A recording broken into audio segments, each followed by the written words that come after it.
Welcome to Impact Unicorns, the podcast where you meet inspirational entrepreneurs building the next generation of transformative companies.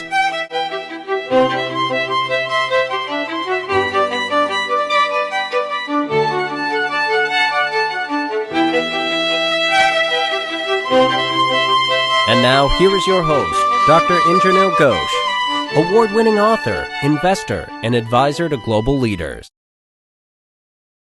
Hello and welcome to Impact Unicorns live stream. I'm your host, Indranil Ghosh, and today I'm super excited to welcome Dina Buchanan and Michael Moran from the Preferred Climate Resilience Group to the show.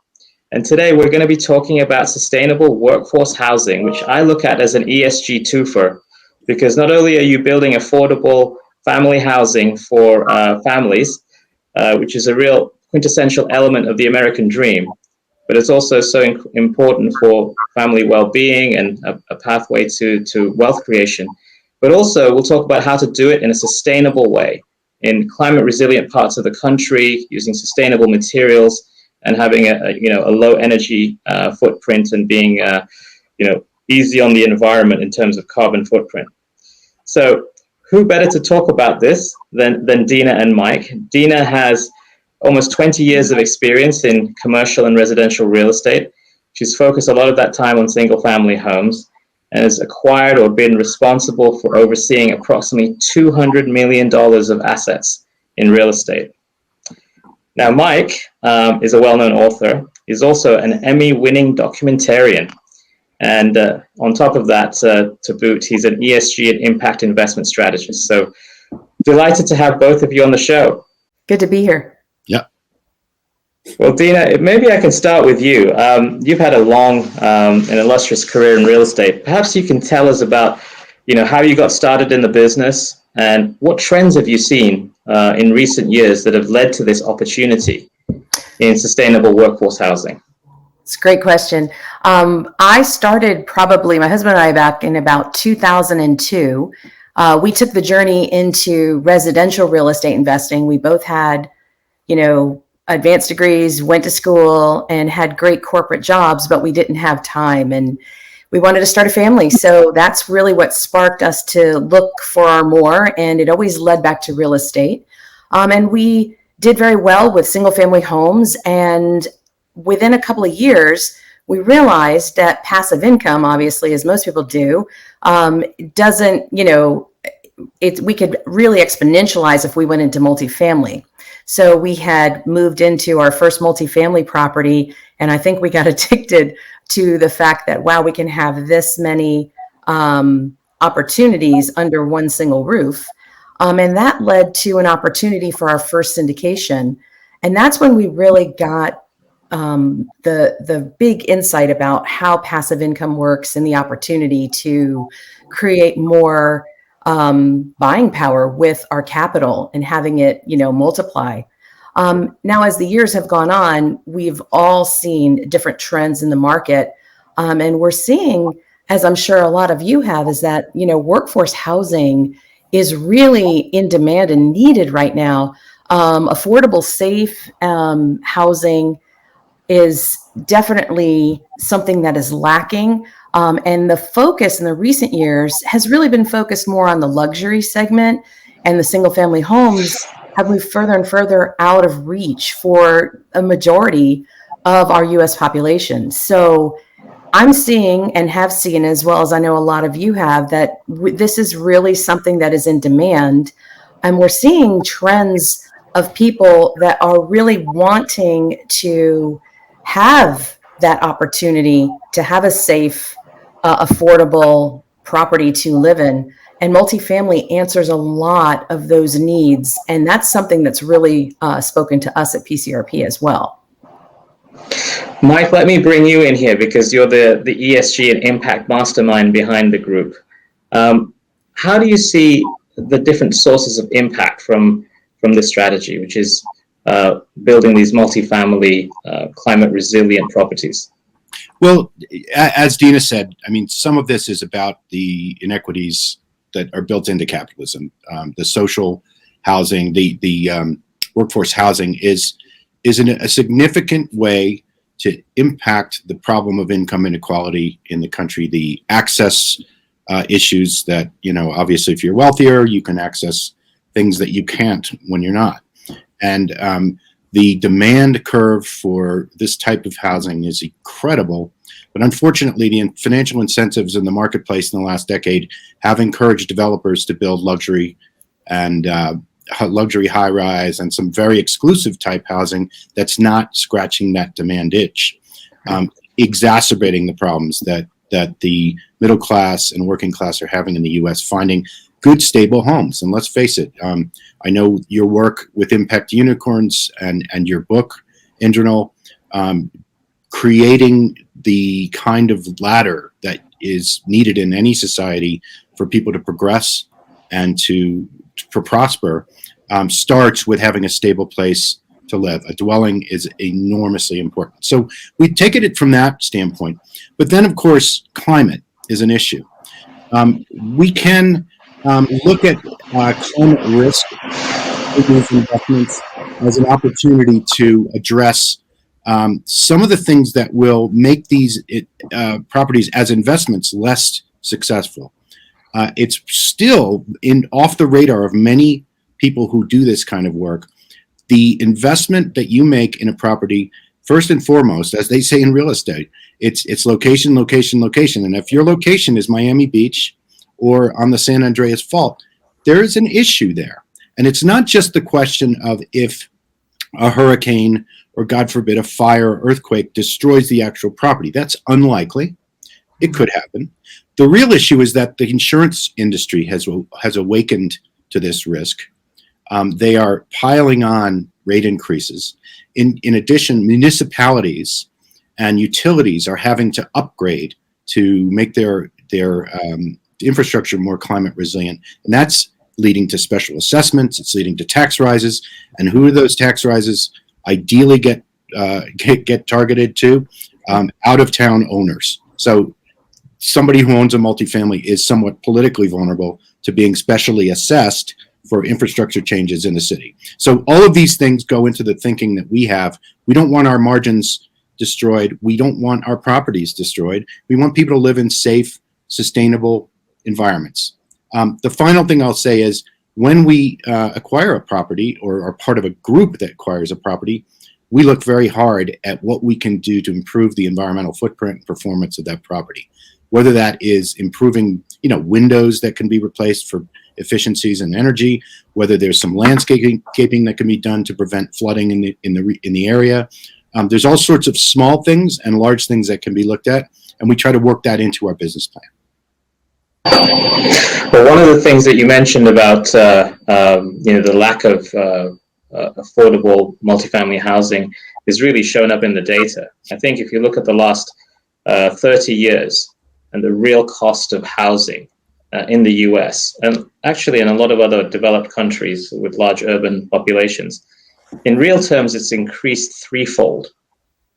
So when you're looking at people who are, the working families of this world, in terms of disposable income, housing has, if they want to buy and own their property, has taken up such a huge amount of that disposable income that it's basically priced them out of the market.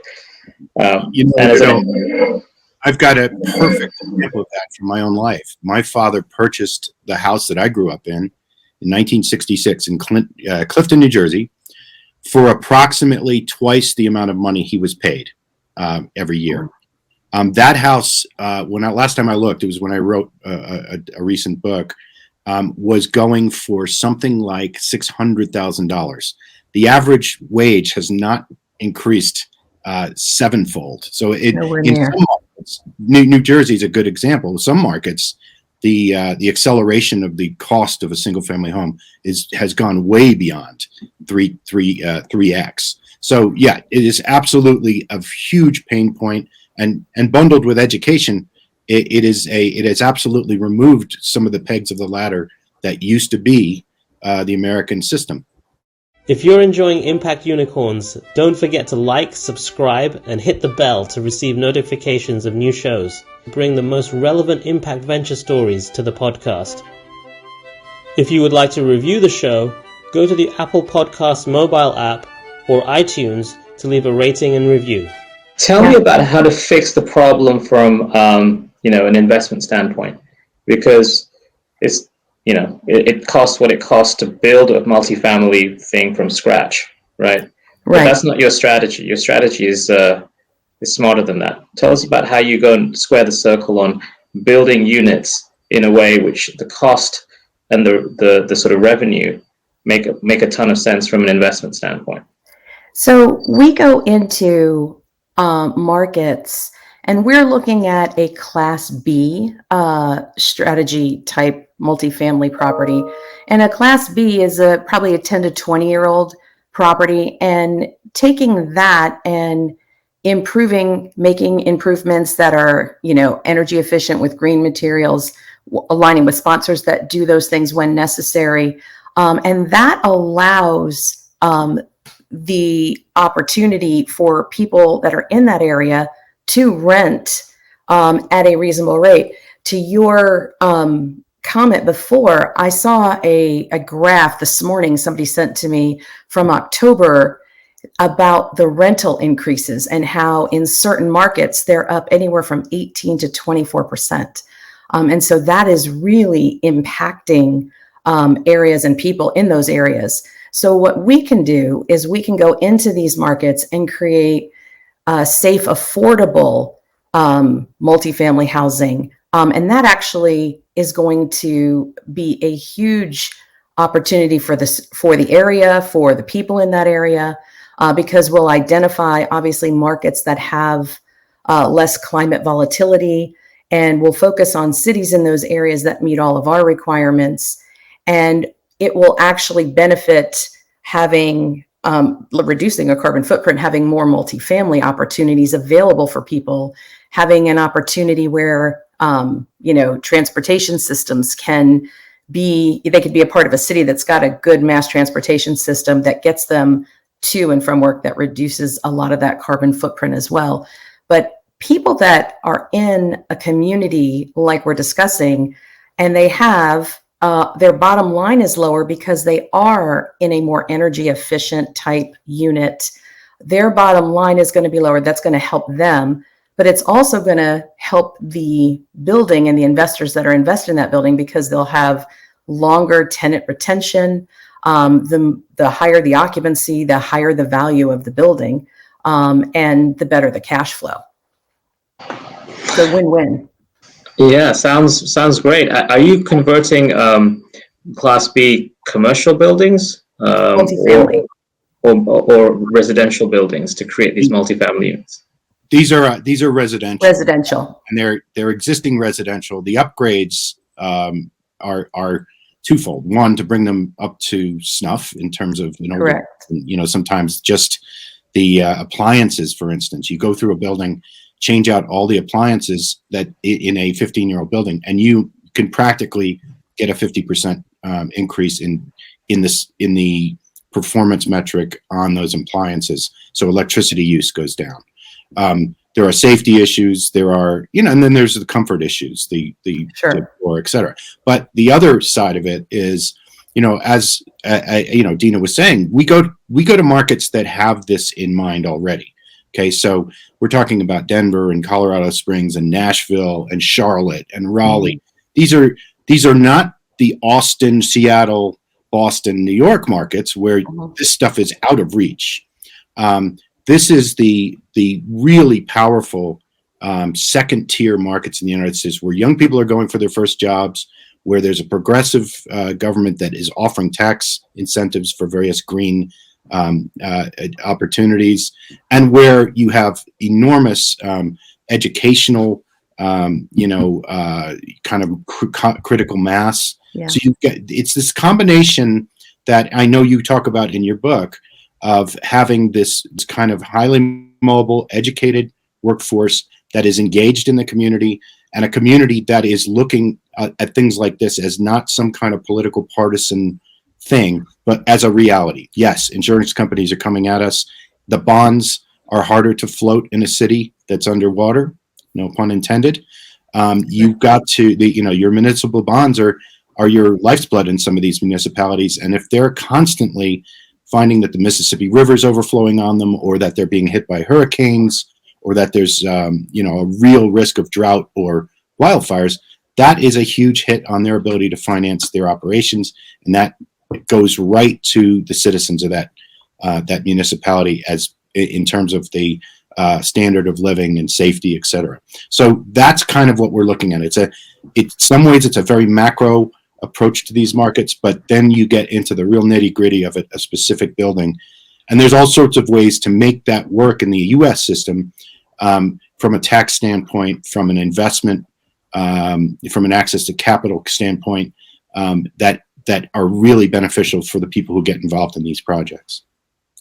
One of the interesting things you just mentioned are the locations you're looking at, because these are many of them, like Denver, Colorado, is where there's a large influx of population. And Empowering Prosperity, the book that I wrote and you helped me with so much, one of the key points is this battle for knowledgeable population. Mm-hmm. And by building out this sort of multifamily housing stock, what you're doing is also making a place much more attractive to receive that influx, and away from these places where adverse climate effects are making people think twice about living there, and they're looking for new options. So if there are housing options that are plentiful and affordable and high quality, it's going to affect positively the attractiveness of some of these cities. And it's going to, in some ways, reverse some of this municipal municipal credit erosion that you're talking about, that can happen otherwise. And we also hope that these markets will stand as a model, because in the United States, there's a tradition that of the states being the laboratory of democracy. So states are very free in the U.S. to experiment in various tax systems or various regulatory systems. Yeah. And as these municipalities, the Atlantas and the Charlottes and the Raleighs of the world, compete with each other, not just for residents, but also for as you say, credit, but also corporate headquarters and things like that. This is an incredibly important thing, that they develop this kind of mid-tier multifamily environment that people want to live in, that they're not forced to live in, that this isn't some kind of a consolation prize because they couldn't afford a house, but that these are vital, interesting, well-located places within striking distance of the places that they actually need to go to work, and within and close to the amenities that they would want to raise a family in. For sure. And given what we're seeing, in this sort of post-COVID environment we're in, where there is sometimes a movement out of or depopulation of commercial real estate, at least in certain places, does commercial real estate that isn't well occupied provide also another starting point from which to refurbish, remodel, and create and convert into multifamily housing? Or you think that just working on the residential multifamily is a big enough pocket of opportunities to work on? Well, we've specialized in the residential, but that is a very hot. I'm sure Dina can tell you. That's a very hot segment right now. Is basically commercial to residential conversions. Dina, have you followed that much? Yes, I was going to just jump in and say we have seen a lot of that. I live in Central Florida, and we have seen a lot of that type of conversion for the same reasons as Mike described, and we talked about a few minutes ago. They're just there isn't enough of good, safe, affordable housing. So I do see that as a definite path that PCRP can look to for the future. There's definitely going to be, and I think what's powerful about taking one of those types of properties is we're actually refurbishing it, and really that is so much better than having to develop something new, because we can take what is already existing and we can make it better, and we can make it more energy efficient for a lot less of the cost going in. And it's in very attractive areas. These markets that Mike had mentioned, these are places where you see companies like Amazon, you see bigger companies opening these big warehouses and plants and higher opportunities for people to get good, solid jobs once they've graduated from school, and raise a family in these markets. So I think we're going to see a lot of that coming down the road, as well as what we're doing with PCRP, with multifamily. Well, this is a fascinating opportunity. And, if there are any questions for Dina and Mike, do pop them into the chat and we can have them address it.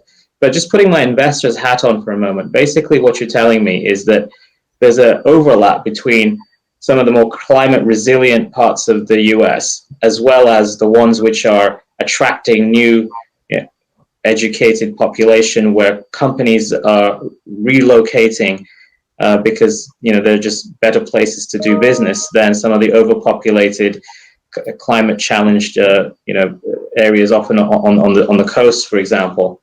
Yeah. So you got great fundamentals there. You've got receptive government, probably tax incentives. I can give you a great example too. Here in Florida, Walt Disney World, they're moving a lot of their studios and their production from Los Angeles, Anaheim, down to Lake Nona, Florida, which is Central Florida, Orlando. And they're doing it for the very reasons you just described as an investor.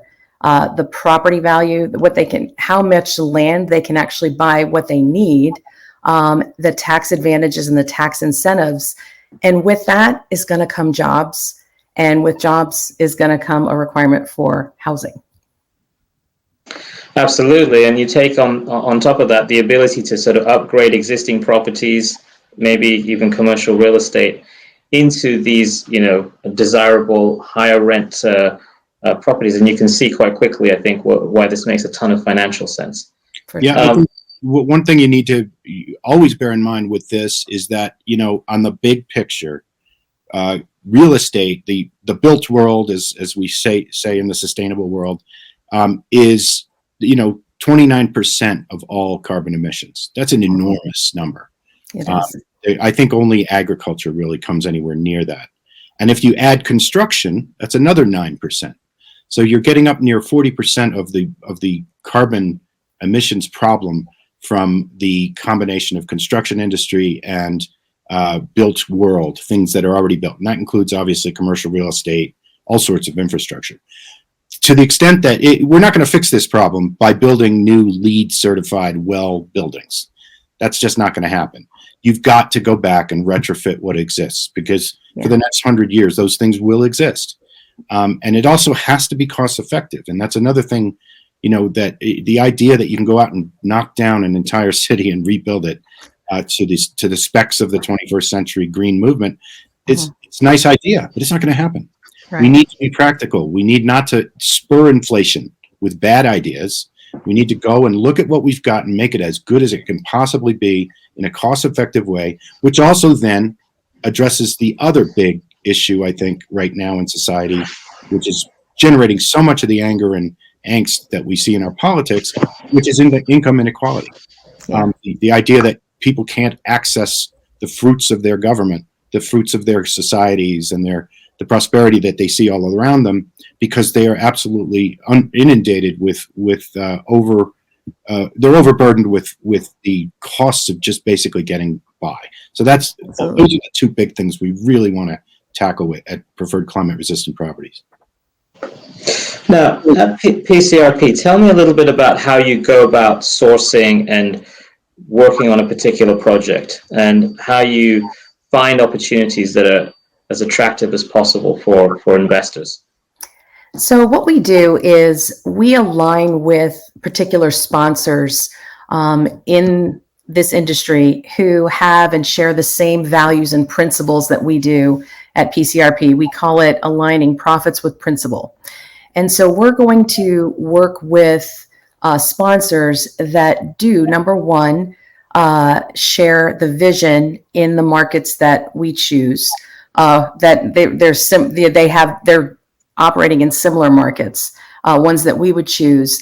And then also overlay that onto our, investment strategies. Looking at the market for some of the things that we just discussed, new job growth, occupancy rates, fair market value. We're going to look at cap rates, economic-based diversity, vacancy rates, rental rate growth, price of housing, age of housing, and market stability. And we're going to run those numbers. We have our own underwriter that when we get the PPMs from these sponsors, that we run the numbers through ourselves to make sure they identify with what we feel is appropriate for our group. And then we'll go ahead and, work with sponsors that have a long-standing track record of success with their projects. They align with our principles of using quality, green-friendly materials and upgrades when necessary. And they realize the potential tax advantages also, and the good that they're doing by creating this type of workforce housing in those markets. Like we said before, residents are much more attracted to energy efficient properties. It's going to help their bottom line, and it's going to help the investment's bottom line. But we work with sponsors who share those same values. And then we overlay our climate resilient piece, and we find that greatly can reduce a lot of risk that can be had in other markets that don't do these things. Over the past 20 years, I've worked with hundreds of entrepreneurs to build impact unicorns. In my experience, every company that has a transformative positive effect on the world does so by building strong partnerships with communities, investors, and governments to solve society's biggest challenges. If you'd like to learn more about how innovative entrepreneurs can help to build a more sustainable and inclusive future, read my award-winning book, Powering Prosperity, A Citizen's Guide to Shaping the 21st Century.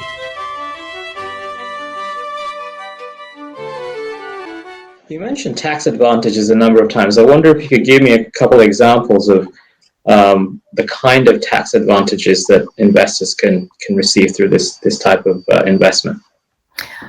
They definitely can receive, especially if an investor is part of a syndication, they can have a percentage of ownership and share in the cost segregation from a tax perspective. Also, if a sponsor is using green-friendly materials, and if they're incentivized to do that, the overall cost of the project will go down, which will put more in the profit margin line for the investors as well. And those are the two, I think, biggest attractions to being an investor in a syndication. One of the things that I know my husband and I like about it is that anything that we have invested in, whenever we can share in the cost segregation tax advantages, it can greatly reduce the taxable income on an investor depending on how much they do and how much is invested into the project. How much of the properties how many of the units, or what proportion would you say are owner occupied in the end versus investment property in these multifamily developments? Well, multifamily is all rental, unless it's a condominium. So the multifamily properties that we're focused on are all tenant-based. They're all rentals. And really, that's what puts them within reach of the middle class. Yeah. It's just absurd what it costs now to buy a one-bedroom apartment in one of these markets. It's just beyond the reach of someone on the average salary in the United States, which is a sad comment. Yeah. And what do you think the sort of total market size is that you're looking at? How many units of this type do you think there could be built out there in the locations that you're talking about? Go ahead. Go ahead, Mike. Sorry. There's an enormous demand. So the commercial developers have only really just woken up to the fact that they've overbuilt luxury, which I've been saying for years, I have to say. They've overbuilt luxury, and they've over-leveraged it too. Because the first place people go in a downturn when they can't pay their rent is the B class, right? They want a decent place to live, but they can't play for the doorman and the swimming pool anymore. So out they go of those luxury leases, and those buildings end up, non-performing assets in some cases. Our sense is that the actual gap in supply and demand for multifamily B-class buildings, in other words, workforce housing, is probably 12 to 15% of all the stock in the U.S. So you're talking about millions of units that are required, millions. And in any given city, a mid-sized city like Denver, which has experienced a tremendous crunch in housing availability, people are moving, an hour to an hour and a half outside the city to find an affordable place where they can then commute back into Denver, which causes its own environmental and logistical problems with traffic and car exhaust. So at the end of the day, the kind of provision of this type of housing within the metropolitan area is, I think, you're looking at an expansion potential of about 15 to 20% of existing stock. But it's only if commercial real estate developers are not greedy. Because let's face it, they're trying to make more money by building the A-class buildings, which are much riskier and which are beginning to be penalized by regulators within these municipalities who realize they need to get these more affordable type housing up and running. But they're not. It's not the old model where they would actually build the actual housing. That's really more of a public housing model, and that model really has, for better or worse, not revived since the 60s and 70s in the U.S. True. So again, from an investment standpoint, you're partly cushioned by the tax advantages, but also the cyclicality is much less, because in a downturn, there's always be demand for these types of units. So you're protected on that side as well. That was shown in 2008 pretty convincingly. A's and A class really took a hit. They went down to nearly 10% vacancies, and the B class barely moved. It barely ticked at all. So, and then the other thing is, in that type of a real estate crash where people are losing their single family homes, this is where they go. Yeah. So ultimately, there's a number of inputs that sustain this as an investment class, and we'd be remiss if we didn't mention that these investments also have passive income distributions on a regular basis, which are hugely tax advantaged. So you are actually collecting money as you go along. It's not just putting your money into the property and waiting for the sale of the property to accrue to take your profit. You get a distribution as these things perform over the years, and that's taxed very lightly in the U.S. system. So how many projects is the group working on at the moment, and what are your growth plans and your roadmap going forward? Well, we are always on the lookout. We're currently scoping something in the Southeast. Yeah. We have to be, SEC rules. Very mindful. Yeah. Be careful about not getting specific in front of people who we haven't spoken to and really understood their investment strategies and desires. And in fact, that brings up a good. We have a constant deal flow. But we need to have a conversation with anybody who we actually share detailed investment opportunities with, for very good reasons, good regulatory compliance reasons. So, in fact, our website, which is www.pcrpgroup.com, it has a place where you can say invest with us, and we will take you through that process. And then we also have, and I hope you'll help us get out there, Indranil, a Calendly link, which is a link directly to Dina's calendar, where you can put time with us to have a conversation about what it is your goals are, whether our strategy fits your goals, and then more detail on specific projects. Yeah, we want to make sure that everybody that is working with us, we have their investment goals in mind and put a plan together, and just get some education from us about what that looks like for them and how they can go forward. So the place to go is www.pcrp.com. PCRP PCRPgroup.com, and we'll put that in the show notes and the newsletter, and circulate a link to Dina's Calendly. Hopefully it won't be completely overloaded, but that's probably a good problem to have. And I think, one of the great things about what you guys are doing is the education and media element to it. So both of you are, trained and natural educators, and I'm sure we'll be able to explain both the impact and the financial side of the opportunity in spades. Thank you. Indranil, it's been a real pleasure speaking to you about this. I know we've talked about it privately over the years, but it's one of the great, kind of pleasures of my life to be able to do something as my career, reaches peak, I guess, that really does help the world. And it's not just about accruing capital, but it's about doing good while you're doing well. And I think that's something that, it's become something of a cliche in the sustainability world, but we really take it very seriously. And, we all have kids, so we're all worried about that next generation, and they are holding us to much higher standards than our parents held us, frankly. For sure. Yeah, they're not just digital natives, they're impact natives. Right. They're growing up with this, and they're going to hold us to account, no doubt. But I think you are doing incredible work. Encourage everyone to go to your website, www.pcrpgroup.com. Check out what Dina and Mike are up to, and there'll be a wealth of information about this incredible opportunity in sustainable workforce housing. Thank you, Dina and Mike, for joining us. It's been a terrific live stream. Thank you very much.